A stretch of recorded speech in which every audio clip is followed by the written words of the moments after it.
की सख्त शराइत और 4,000 अरब के खसारे का वफाकी बजट आज कौमी असम्बली में पेश किया जाएगा। वफाकी बजट का हुजम 9,500 अरब रुपए के करीब होगा। बजट में 525 अरब रुपए के टैक्स अक़दामात की भी तजवीज़ दी गई है। IMF की डिमांड पर बड़ी गाड़ियों और क्रेडिट कार्ड होल्डर्स पर टैक्सों की शरह में इजाफा मुतवक्की है, जबकि नॉन फाइलर्स के लिए भी टैक्स शरह बढ़ाने की तजवीज़ दी गई है। दफाई अखराजात के लिए 1586 अरब रुपए मख्तस किए जाएंगे। कौमी सालाना तरक्याती प्रोग्राम के लिए 2,184 अरब, जबकि वफाकी मंसूबों के लिए 800 अरब रुपए मख्तस करने की तजवीज़ है। IMF के दबाव पर बिजली और गैस पर दी जाने वाली सब्सिडी में कमी की तजवीज़ है। IMF का बजट में 750 अरब रुपए के नए टैक्सेस लगाने का दबाव है। बजट में सरकारी मुलाजमीन की तनख्वाहों और पेंशन में 10% तक इजाफा मुतवक्की है। सराय के मुताबिक IMF को सरकारी मुलाजमीन की तनख्वाहों और पेंशन में इजाफे पर रजामंद कर लिया गया। इससे कबल IMF को सरकारी मुलाजमीन की तनख्वाहों और पेंशन में इजाफे पर एतराजात थे। साले अब्बासी, GTV, इस्लामाबाद।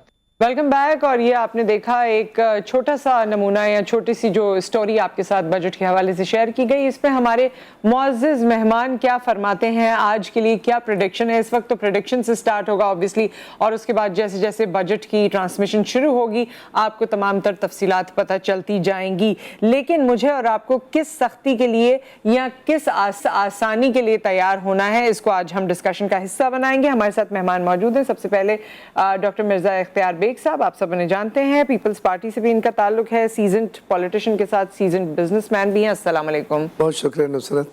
और हमारे साथ मौजूद हैं जी डॉक्टर शुजात मुबारक, जिनका ताल्लुक दर्स व तदरीस से है, लेकिन आज के प्रोग्राम में in the capacity of an economist हमें ज्वाइन कर रहे हैं। अस्सलाम वालेकुम डॉक्टर साहब। आज के प्रोग्राम में वैसे डॉक्टर बहुत हैं, MBBS हो या नहीं, PhD हो, रिसर्च हो, जी इकोनॉमिस्ट या अपनी ज़ाहिर तालीम के बलबूते पर।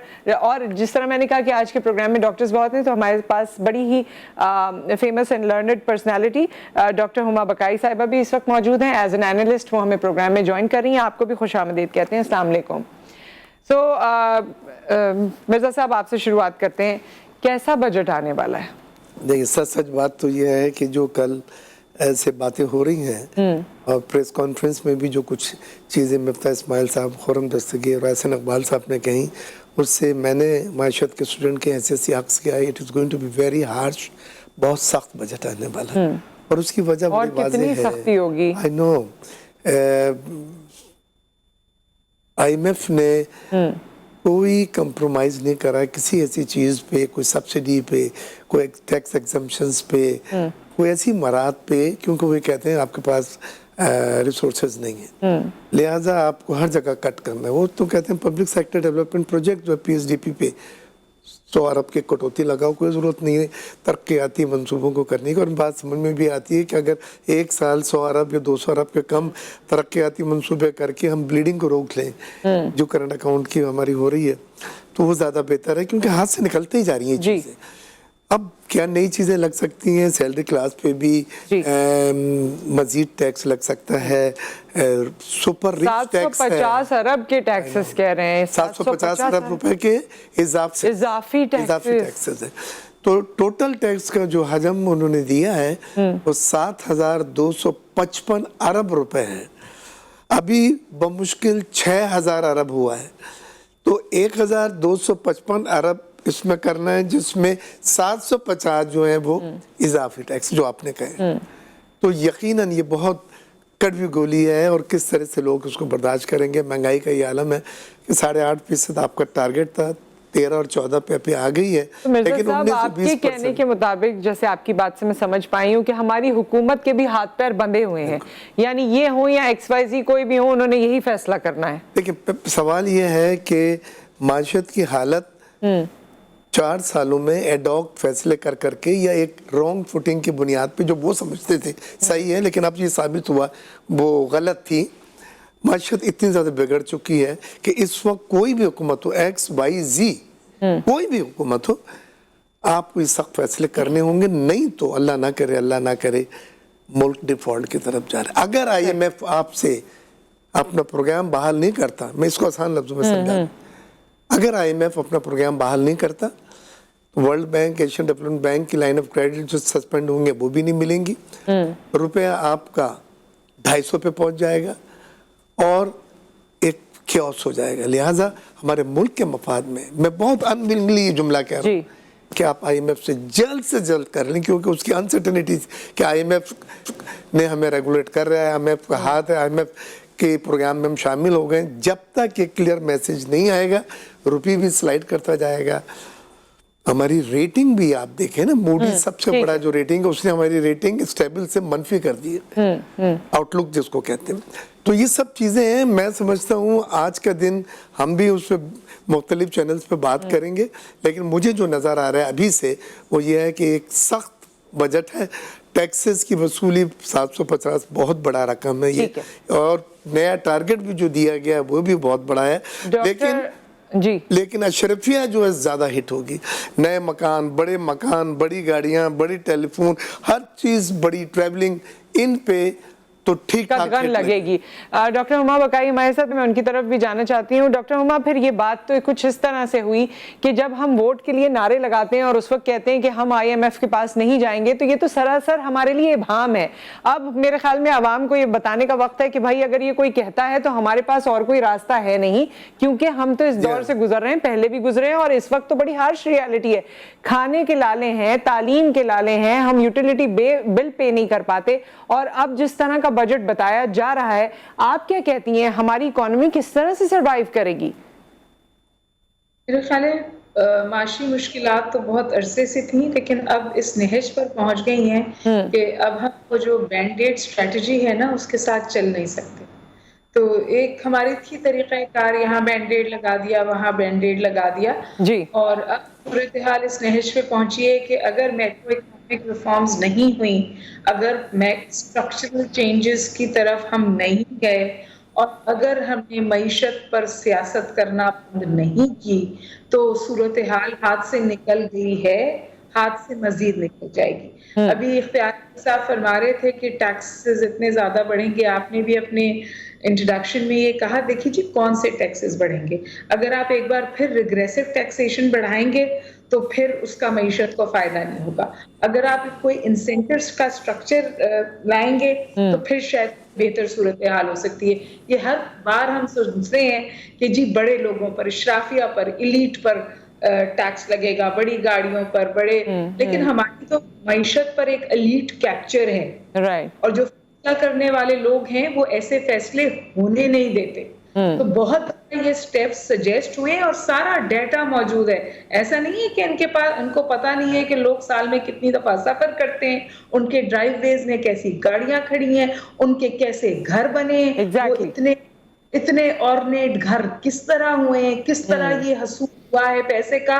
ایسا نہیں ہے کہ وہ تو انہی گھروں میں بیٹھ کر ملتے ہیں, بات چیتیں کرتے ہیں, اپنے تعلقات بڑھاتے ہیں, تانے بانے بڑھاتے ہیں, اپنے لیے فنڈنگز مانگتے ہیں. تو ظاہر ہے یہ جو ایک میں اس کو ایول نیکسس کہتی ہوں, ایک ایول نیکسس ایگزسٹ کرتا ہے ہماری کرپٹ ایلیٹ نے, جس نے تواتر کے ساتھ فائدہ اٹھایا ہے اس سسٹم کی ویکنسز سے, اور ان لوگوں کے ساتھ جو فیصلے کرتے ہیں. Having said this, ایک گزارش مجھے اور کرنے دیجئے جو بہت واضح ہے. آپ نے کہا جی پبلک سیکٹر ڈیولپمنٹ پروگرامز, اس پہ کتنا پیسہ خرچ ہوتا ہے نا, اسکولوں پر, کالجوں پر, تعلیم پر, اسپتالوں پر, سڑکوں پر, انفراسٹرکچر پہ. جو اس وقت ہمارا بجٹ کا سٹرکچر ہے نصرت جی, اس میں سے 60% نکل جاتا ہے ڈیٹ سروسنگ پہ اور ڈیفینس اور پینشنز پر. 60% پیسہ وہاں چلا جاتا ہے. آپ کے پاس 40% پیسہ ہے جس میں آپ سب یہ کریں گے. پھر 18th امینڈمنٹ آ گئی ہے, اور اس کی وجہ سے پیسہ جو ہے وہ ٹرانسفر ہو گیا ہے پروونس کی وجہ سے. تو there are serious structural issues. میں اکانومسٹ نہیں ہوں, لیکن ایک بات میں بالکل واضح طور پہ کہہ سکتی ہوں کہ اس وقت پی ٹی آئی نے جاتے جاتے مسائل کھڑے کیے ایگزسٹنگ گورنمنٹ کے لیے. وہ 3 سال تک اچھے کام کر رہے تھے, 3 سال تک بہتر انہوں نے کوششیں کی.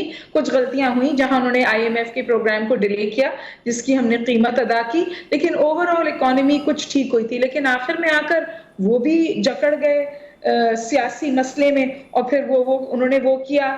پھر اس حکومت نے بھی آ کے اس کو بہت عرصے تک ڈیفر کیا. جب اس کو ڈیفر کرنا امپاسبل ہو گیا, پھر انہوں نے پیسے بڑھائے, اور پھر اس کے بعد پیسے بڑھانے کے بعد انسینسٹیو سٹیٹمنٹس آئے. इनसेंसिटिव स्टेटमेंट जी बड़ी गाड़ी वालों को हिट करता है पेट्रोल, बड़ी गाड़ी वालों को पेट्रोल हिट नहीं करता, उनकी जो पूरी इनकम होती है उसका 1% क्या 0.5% हिस्सा भी नहीं होता, जो एक आम आदमी है उसको हिट करता है। एग्जैक्टली। अभी भी टारगेटेड सब्सिडीज का कोई फाल तरीकाकार नहीं है और ब्लैंकेट सब्सिडीज हम बर्दाश्त नहीं कर सकते। डॉक्टर शुजात भी हमारे साथ मौजूद हैं। ये सारी गुफ्तगू आपने सुनी, इसमें एक पॉइंट पे मैं क्लैरिफिकेशन चाहूँगी और बल्कि आप उस पर अगर बात कर सकें। हर साल बजट आता है, हर साल पेंशन में इजाफे होते हैं which is very good, government employees की सैलरीज में इजाफे होते हैं विच इज़ वेरी गुड, लेकिन हम इस इदारे में बैठे हैं, ये एक प्राइवेट इदारा है। इसके अलावा बहुत से इदारे हैं जो प्राइवेट हैं, जहाँ लोग काम कर रहे हैं। जब इन्फ्लेशन होती है उन प्राइवेट इदारों में कोई सैलरीज नहीं बढ़ती हैं, ये गवर्नमेंट इदारों की सैलरीज बढ़ती हैं या पेंशन्स बढ़ती हैं, जो कि बड़ी अच्छी बात है, लेकिन पाबंद मिनिमम वेज भी फिर ये है, वो बिल्कुल आपकी बात सही है, मिनिमम वेज अब वो नहीं दे रहे हैं तो आपने परस्यू करना है। हाँ, अब वो परसू करने के लिए आपको भी पता है गरीब आदमी कहाँ कहाँ जाके क्या क्या परसू करेगा, लेकिन पाबंद नहीं किया जाता हमारे यहाँ।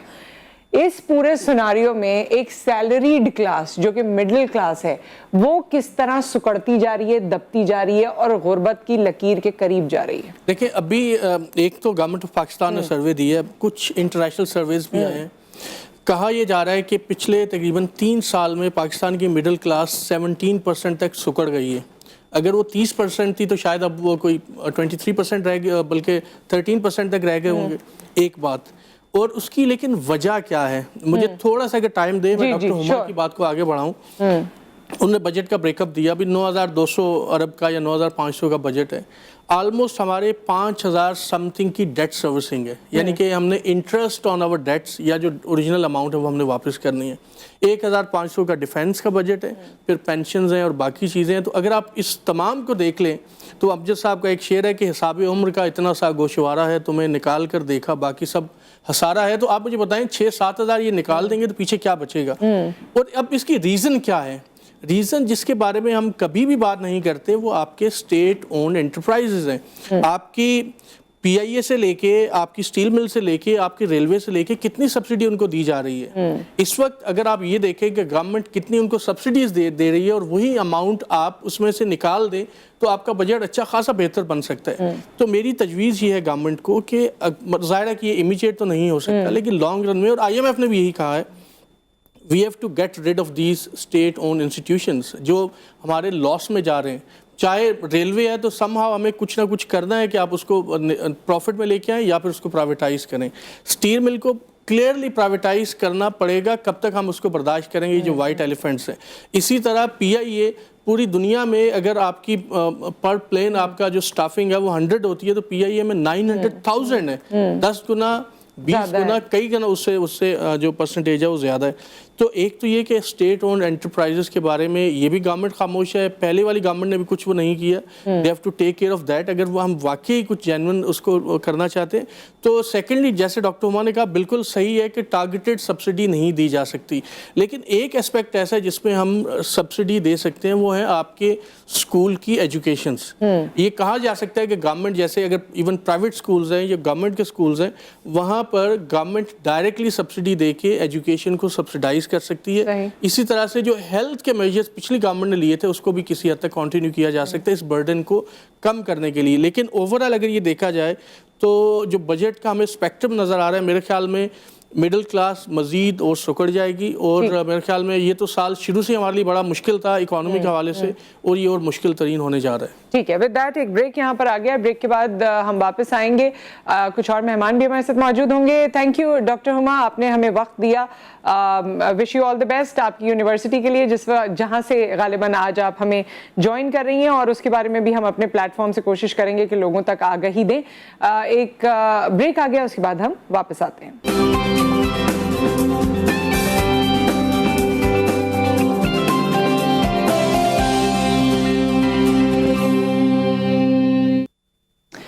Welcome back. और आज जी बड़ा इम्पोर्टेंट दिन है क्योंकि आज आने वाला है वफाकी बजट।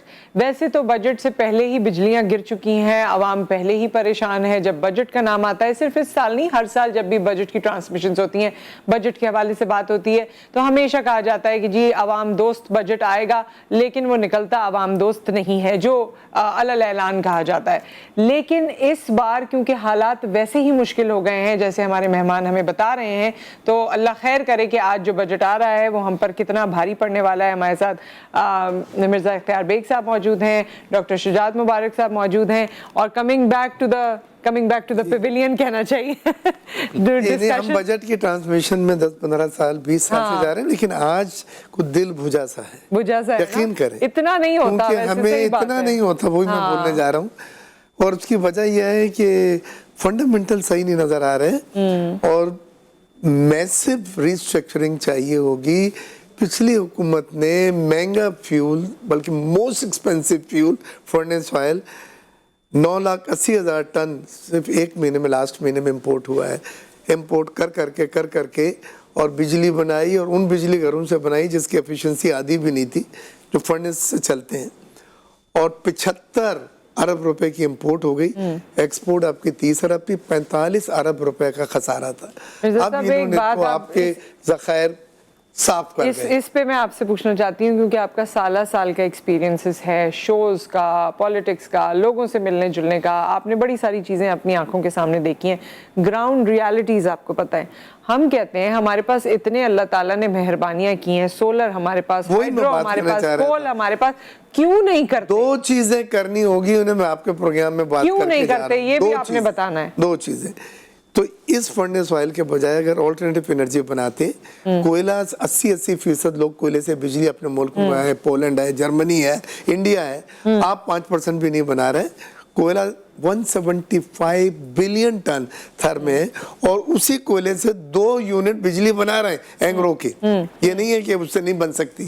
खुदा के वास्ते पे ऑयल सप्लाई करने वाली जो कंपनी है, उनकी आपने ब्लैकमेलिंग में आके कोयले से बिजली नहीं बना रहे, आप सोलर से नहीं बना रहे, विंड पावर से नहीं बना रहे, हाइड्रो से नहीं बना रहे, तो ये ऑल्टरनेटिव एनर्जी की तरफ नहीं जाएंगे और फर्नेस ऑयल से मंगाएंगे तो 75 क्या 100 बिलियन आपका हो जाएगा, और आपके पास खक डॉलर नहीं है इंपोर्ट करने। एक तो ये चीज़ हुई है। दूसरे जो ब्लंडर हुई है मेरी, आपने एग्रीकल्चर सेक्टर को इग्नोर करते जो हम चीजें एक्सपोर्ट करते थे, ज़रूरी अजनास जिसको कहते हैं, जिसमें गेहूं है, जिसमें दालें हैं, जिसमें शक्कर है, जिसमें फर्टिलाइजर है, आज आप फर्टिलाइजर भी इंपोर्ट कर रहे हैं, आज आप गेहूं भी इंपोर्ट कर रहे हैं, आज आप शुगर भी इंपोर्ट कर रहे हैं, दालें भी इंपोर्ट कर रहे हैं।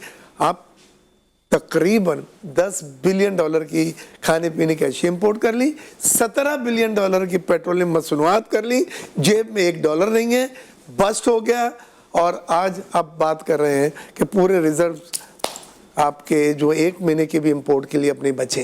तो ये इसको रिस्ट्रक्चरिंग करना होगा आपने, कि आप सस्ते जराए से, मुतबादिल जराए से बिजली पैदा करें, मत इंपोर्ट करें आप फर्नेस ऑयल जो मोस्ट एक्सपेंसिव है, जिससे 28 रुपए यूनिट बिजली बनती है, 5, 7, 8 रुपए वाले जराए से बिजली पैदा करें। और बाबा कौम ने जो ख्वाब देखा था, वो एक ज़राई सनती पाकिस्तान था, पाकिस्तान की ज़राअत, ठीक है, और उस चीज़ को फिर इंडस्ट्री में इस्तेमाल करें और एक्सपोर्ट करें। आपने उसको भुला दिया है। सनत 20% रह गई है, आपकी एग्रीकल्चर 20% रह गई है, और खदमत का शोबा जिससे सर्विस सेक्टर थे 60% हो गए। यानी आपने पाकिस्तान को ट्रेडिंग स्टेट बना। ठीक है मिर्जा साहब, आपकी तरफ वापस आएंगे, और आज आपने ये भी बताना है, ये तो आपने बताया, लेकिन मुख्तलिफ हुकूमतों को मौका मिला, लेकिन अपने दौर में उन्होंने कोल रिजर्व नहीं निकाले, उन्होंने ऑल्टरनेटिव एनर्जी पे काम नहीं किया। इसका जवाब मैंने आपसे भी लेना है, लेकिन इस वक्त हमारे साथ डॉक्टर जमील अहमद खान साहब मौजूद हैं, साबिक सफीर हैं और बड़ी अच्छी गुफ्तगू फरमाते हैं। अस्सलाम वालेकुम डॉक्टर साहब। वालेकुम अस्सलाम जी। डॉक्टर जमील, जरा बताइएगा, हम इस वक्त बात कर रहे हैं कि अरबों रुपए के टैक्स आज लागू होने जा रहे हैं हम सब पर, क्या कहेंगे? जी, उसके अलावा रास्ता क्या है हमारे पास? हम जिस नहज पे पहुंच चुके हैं, जिस नहज पर हमें पहुंचा दिया गया है, और अभी मैं गुफ्तगू सुन रहा था बेग साहब की भी जी, तो बतदरीज एक हुकूमत ने नहीं, बतदरीज मुख्तलिफ हुकूमतों ने एक ज़राई मुल्क से हम जो है वो इम्पोर्ट करने वाले मुल्क बन गए हैं। छोटी छोटी गंदम, चावल, घी, दालें, ये सारी चीजें, तेल, तो बहरहाल उसमें तो हमें टैक्स लगाना पड़ेगा फिलहाल, क्योंकि अभी तो जब हम आईसीयू में चले जाएं तो हमें तो वो आईसीयू वाले मेजर लेने पड़ेंगे ना। और अब रहा सवाल कि इसका इम्पैक्ट क्या होता है। जाहिर है इसका इम्पैक्ट जो लोग जिनकी आमदन कम है या वो तबका जो मार्जिनलाइज्ड है उस तबके पर कमर तो टूट चुकी है, अब उनके जो है जिस्म जान की सकत भी खत्म होने वाली है, तो वो उसके लिए अगर टैक्स नहीं लगाएंगे, और टैक्स लगाने में भी अगर इन्होंने वही किया जो पहले करते थे कि जो वो कॉपी एंड पेस्ट वाला सिलसिला, तो उसमें फिर जो हमारे आर्टिकल 38 है कॉन्स्टिट्यूशन ऑफ पाकिस्तान का, इसके तहत वेलफेयर और वेलबींग हुकूमत का काम है, वो चाहे टैक्स लगा के करे, अपने एक्सपोर्ट बढ़ा के करे, अपने ज़राए आमदन बढ़ा के करे, फर्नेस ऑयल के बजाय अपने हाइडल से पावर क्रिएट करे, तरीके से भी करे। इसलिए तो हुकूमतें चुनी जाती हैं कि जो लोग जिनका सेफ्टी नेट में हमारे मुल्क में जिनका बंदोबस्त नहीं है उनका बंदोबस्त किया जाए। अब पिछली हुकूमतों ने भी पेट्रोल के नर्ख नहीं बढ़ाए, जिसका इम्पैक्ट अचानक पड़ा, और नहीं बढ़ाए, और जब बढ़ाए तो वो अमीर गरीब सारों के लिए एक जैसे। और इसके अलावा अभी तो हमने जो इस वक्त बजट हम देख रहे हैं, मैं कहता हूं कि इस वक्त दुनिया में बैनुल अक़वामी सूरत हाल है, जो पॉलिटिकल सूरत हाल है, उसके तहत हमें 3 महीने बाद 2 महीने बाद मजीद चीजों को बढ़ाना पड़ेगा। इसलिए तो आम आदमी कहाँ जाएगा? ये बढ़ाना तो पड़ेगा। ये सारी बातें आप लोग बता रहे हैं, इल्म में इजाफा कर रहे हैं, लेकिन जो व्यूअर इस वक्त देख रहा है वो तो कांप रहा है, वो तो परेशान हो रहा है कि आगे और कितनी मुश्किल झेलेंगे। मैं आपको ये भी बता देता हूँ कि व्यूअर के साथ क्या हो रहा है, और खास तौर पे जो ज्यादातर आबादी है, तबका हो गया, मार्जिनलाइज तबका हो गया, वो कुकिंग ऑयल 180 का था, आज 530 में मिल रहा है। जो घी 18 में 160 में था, वो अभी कई गुना ज्यादा बढ़ गया है। जो चने की दाल 95 की थी वो 210 की हो गई है। बिल्कुल, ये महंगाई हो गई है। तो अब इसका सुन लीजिए कि क्या होगा। वो होगा कि लोग सड़कों पर आएंगे, जब भूख मरेंगे तो फिर जो सफेद पोश और जो बड़ी बड़ी गाड़ियों में लोग आपको रोडों पे नजर आएंगे। श्रीलंका की मिसाल देखें कि क्या किया है, वो लोग कहते हैं मिसाल ना दो तो फिर कहाँ की मिसाल, क्योंकि आपकी तो हमारे पास जो 1 महीने की इस वक्त सिर्फ सकत रह गई है। चाइना अभी थोड़े से पैसे दे रहा है, वो चले 2 महीने चल जाएंगे, लेकिन हमें तो अपने लॉन्ग टर्म प्लानिंग करनी है, ठीक होना होगा, वरना तो हमारी जो सूरत हाल है इतना ज्यादा मखदूश है कि हमारी एक्सपोर्ट जो है इस वक्त वो बढ़कर 27.8% तक पहुंच गई है।